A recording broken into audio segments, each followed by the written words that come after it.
জয় রাম, জয় গুরু। নমস্কার। গল্প কথায় রাম ঠাকুর চ্যানেলে সব বন্ধুদের স্বাগতম।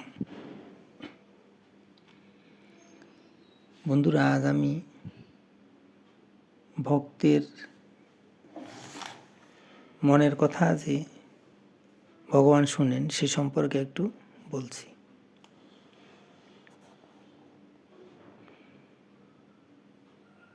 শ্রী শ্রী ঠাকুর আসামের ডিব্রুগড়ে আসবেন এ কথা হয়েছে এবং এই উপলক্ষে ডিব্রুগড়ের একজন বড় ব্যবসায়ীর বাড়িতে শ্রী শ্রী ঠাকুরের থাকার উপযুক্ত ব্যবস্থা করা হয়েছে এবং সেখানে উৎসবের আয়োজনও চলছিল।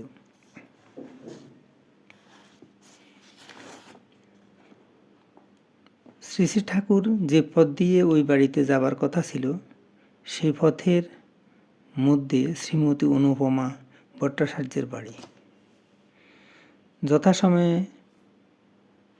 শ্রী শ্রী রাম ঠাকুরকে নিয়ে আসার জন্য গাড়ি পাঠানো হয়েছে। এদিকে অনুপমা ভট্টাচার্য মনে মনে ভাবছিলেন যে সেখানে তারা কত বড় লোক, শ্রী শ্রী ঠাকুরের শুভ পদার্পণ উপলক্ষে উৎসবের আয়োজন করছেন। ওই বাড়ি যাবার পথে আমার গরিবের দুয়ারে ঠাকুর কি একটু দর্শন দেবেন?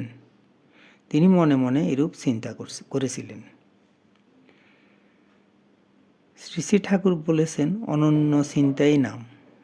যেখানে নাম হয় সেখানে ভগবান বাস করেন। শরণাগত জনের ভয় কি? শ্রী শ্রী ঠাকুরের শ্রীমুখ নিঃসৃত এই কথাগুলি যে কত সত্য, শ্রী শ্রী সত্যনারায়ণ শ্রী শ্রী রাম ঠাকুর সেই দৃষ্টান্ত রেখে গেছেন নিজের আচরণের মধ্য দিয়ে। তিনি দয়া করাই তাঁর স্বভাব। তিনি ভক্তের প্রাণের ঠাকুর। প্রাণ ভরে তাঁকে ডাকলে তিনি সাড়া না দিয়ে থাকতে পারেন না। অনুপমা ভট্টাচার্যের প্রাণের আকুলতা এবং ঠাকুর চিন্তাতে নাম হয়ে গেল। এদিকে যথাসময়ে দয়াল ঠাকুর গাড়ি করে আসছেন এবং সঙ্গে কয়েকজন ভক্ত রয়েছেন। গাড়িটি ঠিক অনুপমা ভট্টাচার্যের ঘরের দুয়ারে এসে থামল। শ্রী শ্রী ঠাকুর গাড়ি থেকে নেমে সোজা এসে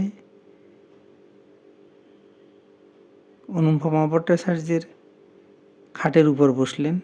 ঠাকুরের সঙ্গে যে ভক্তবৃন্দ ছিলেন তারা ভাবলেন ঠাকুরের কি খেয়াল হয়েছে কে জানে। শ্রী শ্রী ঠাকুর হয়তো এখানে কিছু সময় থাকবেন, তারপর যেখানে উৎসবের আয়োজন চলছে তিনি সেখানে যাবেন। সে চিন্তা নিয়ে ভক্তবৃন্দ ঠাকুরকে জিজ্ঞাসা করলে তিনি জানালেন যে তিনি এখানেই অবস্থান করবেন। এদিকে অনুপমা ভট্টাচার্য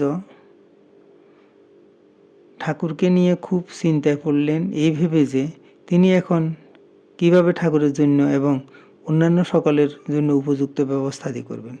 খুব স্বাভাবিকভাবেই শ্রী শ্রী ঠাকুরের আগমন উপলক্ষে ভক্তবৃন্দের সমাগম হবে।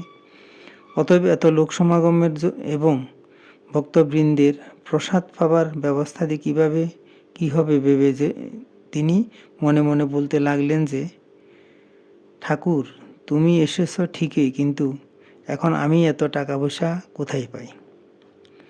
শ্রী শ্রী ঠাকুর সবই জানেন। তিনি তার প্রাণের কথা টের পেয়ে নিজেই বলতে শুরু করলেন, আপনাকে কিছু করতে হবে না, সব হয়ে যাবে, আপনি বসে বসে প্রসাদ পাবেন। দয়াল ঠাকুরের কৃপাতে অসম্ভব সম্ভব হয়। সত্যি সব ব্যবস্থা হয়ে গেল। ঠাকুর আসবেন উপলক্ষে যে বাড়িতে সমস্ত ব্যবস্থা হয়েছিল তিনি সমগ্র উৎসবের সামগ্রী রেলের কোয়ার্টারে পাঠিয়ে দিলেন। সেই সময়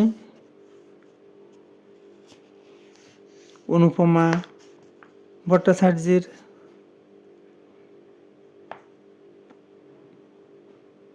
কোয়ার্টারের পাশেই আরেকটি কোয়ার্টার একেবারে খালি ছিল। সেখানে উৎসবের সমস্ত চাল, ডাল, নুন, তেল ইত্যাদি রাখা হয়েছিল।